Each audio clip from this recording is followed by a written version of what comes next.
આવી ગઈ છે ભાઈ ગુજરાતની સૌથી મોટી match. It's time for Gujarat Titans versus Mumbai Indians. એક બાજુ શુભમન ગિલ, સાઈ સુદર્શન અને ડીએસપી સિરાજ હશે, તો બીજી બાજુ હાર્દિક પંડ્યા, રોહિત શર્મા અને જસપ્રીત બુમરાહ જોવા મળશે. કગીસો રબાડા પાછા આવી ગયા છે. શું મુંબઈના વિજય રથને અટકાવી શકશે ગુજરાત, એ પણ વાનખેડેમાં? ઓરેન્જ કેપ આજે કોને મળશે, સાઈ સુદર્શન કે પછી સૂર્યકુમાર યાદવ? દિલ્હી અને હૈદરાબાદ વાળી મેચમાં વરસાદ પડી જતા હૈદરાબાદની ટીમ આઈપીએલ માંથી બહાર ફેંકાઈ ગઈ છે. પોઈન્ટ્સ ટેબલમાં કઈ ચાર ટીમો છે અત્યારે ટોપ ઉપર? કોણ જીત્યું ગઈકાલનું ગીવ અવે? આજે 1000 રૂપિયાનું ગીવ અવે જીતવાના બે સવાલો કયા કયા છે? આ બધું જ એકદમ ડિટેલમાં આપણે આજના વિડીયોમાં ડિસ્કસ કરવાના છીએ. તો વિડીયો ચાલુ કરીએ એની પહેલા જો તમે હજી સુધી આ ચેનલને સબસ્ક્રાઇબ નથી કરી તો ભાઈ અત્યારે જ સબસ્ક્રાઇબ કરી દેજો, કારણ કે હું ક્રિકેટને લગતા, આઈપીએલને લગતા આ જ પ્રકારના ઇન્ટરેસ્ટિંગ વિડીયોઝ ડેઈલી આપણી ગુજરાતી ભાષામાં બનાવતો હોઉં છું. હેલો ફ્રેન્ડ્સ, તમે જોઈ રહ્યા છો આઈપીએલની વાતો વિથ ઈશાન જોશી. કેમ છો ભાઈ, મજામાં? વરસાદ પાણી અને વાવાઝોડાનો કેવો માહોલ છે એ સૌથી પહેલા તો મને નીચે કોમેન્ટમાં લખીને ખાસ જણાવજો. અહીંયા અમદાવાદમાં તો ભાઈ વાવાઝોડા સાથે જોરદાર વરસાદ પણ અત્યારે ચાલી રહ્યો છે અને હું હમણાં જ જસ્ટ વરસતા વરસાદમાં ઓફિસ પહોંચ્યો છું અને અત્યારે આ વિડીયો શૂટ કરી રહ્યો છું. તો તમારા એરિયામાં માહોલ કેવો છે એ સૌથી પહેલા તો મને ખાસ જણાવી દેજો. હવે જો મેચની વાત કરીએ તો આજે તો ગુજરાત ટાઇટન્સ અને મુંબઈ ઇન્ડિયન્સ, આ બંને ટીમોના ફેન્સ આઈ એમ શ્યોર કે એકદમ એક્સાઇટેડ હશે, કારણ કે મેચ જ કંઈક એવી છે ભાઈ. ટોપ 4 ની બંને આ મોટી ટીમો વચ્ચે આજે સાંજે 7:30 વાગે મુંબઈના આઇકોનિક વાનખેડે સ્ટેડિયમમાં જોરદાર ટક્કર થવાની છે. જે ટીમ આ મેચ જીતશે એ 16 પોઈન્ટ સાથે ઓલમોસ્ટ પ્લેઓફ માટે ક્વોલિફાય થઈ જવાની છે. ડિટેલમાં ડિસ્કસ કરીએ એની પહેલા ગીવ અવેના રિઝલ્ટ્સની વાત કરીએ તો ભાઈ મેચ જ ઓલરેડી વરસાદના લીધે આખી કેન્સલ થઈ ગઈ હતી, એટલે ગીવ અવેનો કોઈ સવાલ જ નથી આવતો. પરંતુ આજે રમાનારી મુંબઈ અને ગુજરાત વચ્ચેની મેચના ગીવ અવેના સવાલો મેં આ વિડીયોના વચ્ચે પૂછેલા છે, તો ભૂલ્યા વગર આ વિડીયોને એન્ડ સુધી ખાસ જોજો. હવે જેમ આપણે હમણાં વાત કરી એમ મુંબઈના આઇકોનિક વાનખેડે સ્ટેડિયમમાં આજે સાંજે આ મેચ રમાવાની છે. વાનખેડે સ્ટેડિયમની પિચ તો તમને બધાને ખબર જ છે.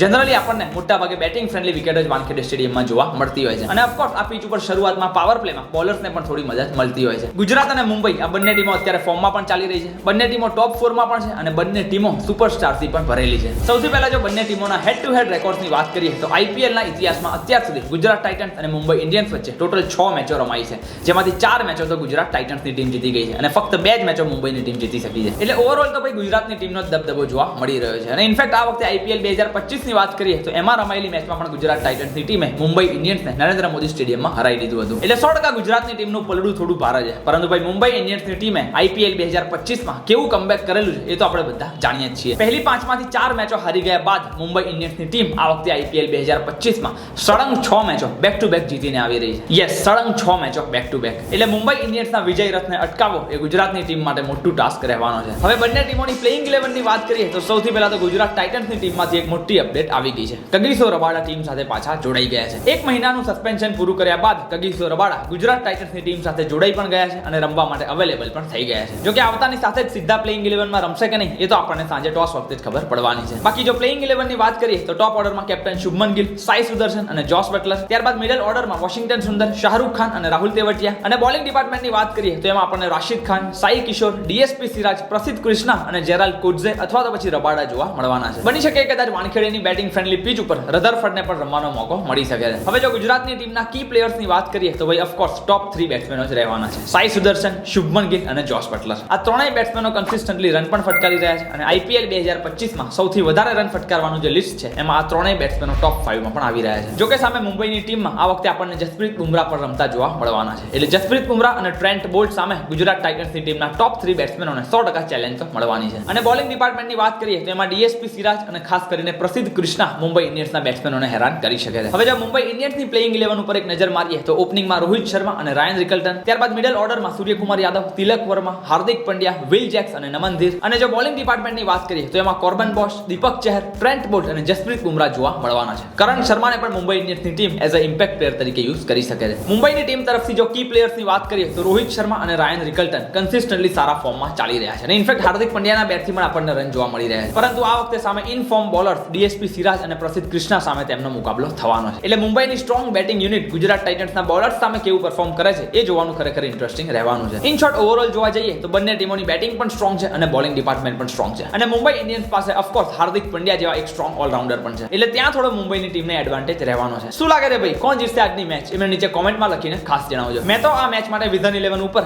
1 લાખ રૂપિયાનું ફ્રી ગીવ અવે કોન્ટેસ્ટ જોઈન કરી લીધું છે. આ મેચ માટે મારી ટીમ તમે અહીંયા સ્ક્રીન ઉપર જોઈ શકો છો. કેપ્ટન વાઇસ કેપ્ટન કોણ રહેવાના છે અને ફાઇનલ ટીમ હું ટોસ પડ્યા પછી આપણી ટેલિગ્રામ ચેનલમાં મૂકી દીધો છું. તો ફટાફટ નીચે આપેલી લિંક ઉપર ક્લિક કરીને આપણી ટેલિગ્રામ ચેનલ ખાસ જોઈન કરી લેજો. અને ખાલી આ ગીવ અવે જ નહીં, પણ જો તમે વિઝન 11 ઉપર દરરોજ રમો છો અને દરરોજ ઇન્વેસ્ટ કરો છો તો તમને ફ્રીમાં આઈપીએલ 2025 ની ફાઇનલ સ્ટેડિયમમાંથી જોવાનો મોકો પણ મળી શકે છે. એટલે વિઝન 11 ઉપર આવી મોટી ઓફરો આવતી જ રહેતી હોય છે અને એટલે જ કહું છું ફટાફટ જો હજી સુધી વિઝન 11 એપ્લિકેશન ડાઉનલોડ ના કરી હોય તો નીચે આપેલી લિંક પર ક્લિક કરી કરીને આજે જ વિઝન 11 એપ્લિકેશન ડાઉનલોડ કરી લેજો અને મુંબઈ ઇન્ડિયન્સ અને ગુજરાત વચ્ચે રમાનારી આ મેચ માટે કોન્ટેસ્ટ ખાસ જોઈન કરી લેજો. હવે આજના ગીવ અવેની વાત કરીએ તો આ રહ્યા બે સવાલો. નંબર 1 શુભમન ગિલ કેટલા રન કરવાના છે અને નંબર 2 સૂર્યકુમાર યાદવ કેટલો સ્કોર કરવાના છે. આ બંને બેટ્સમેનોના રન તમારે પ્રેડિક્ટ કરીને નીચે કોમેન્ટમાં લખી દેવાના છે. સાથે જ આ વિડીયોને લાઈક કરી દેવાનો છે અને તમારી ઇન્સ્ટાગ્રામ સ્ટોરીમાં ભૂલ્યા વગર એને શેર કરી દેવાનો છે. આ ત્રણેય સ્ટેપ ફોલો કરેલા છે અને બંને સવાલોના સાચા જવાબ આપનારમાંથી એક લકી વિનરને મારા તરફથી 1000 ડાયરેક્ટ યુપીઆઈ મળી જવાના છે. તો ફટાફટ ભૂલ્યા વગર બંને સવાલોના જવાબ નીચે કોમેન્ટમાં ખાસ લખી નાખજો.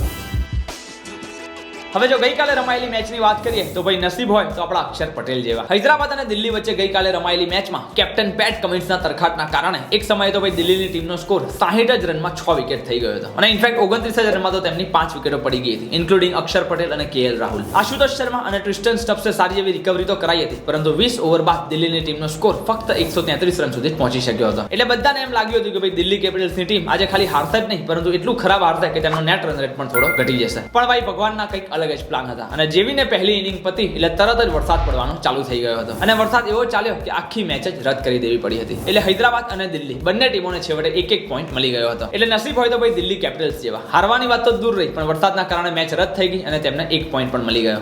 Thanks. Love you.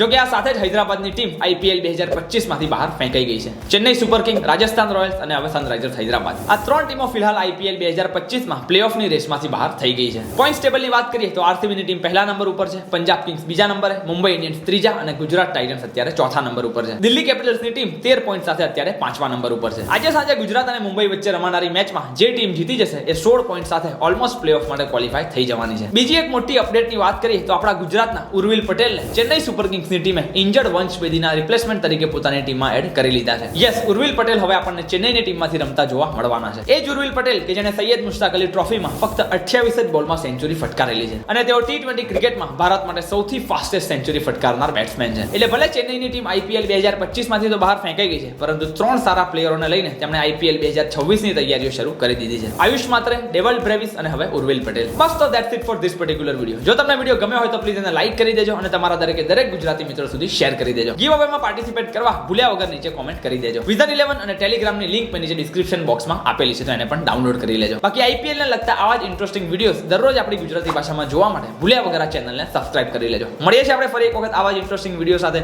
ત્યાં સુધી આવજો.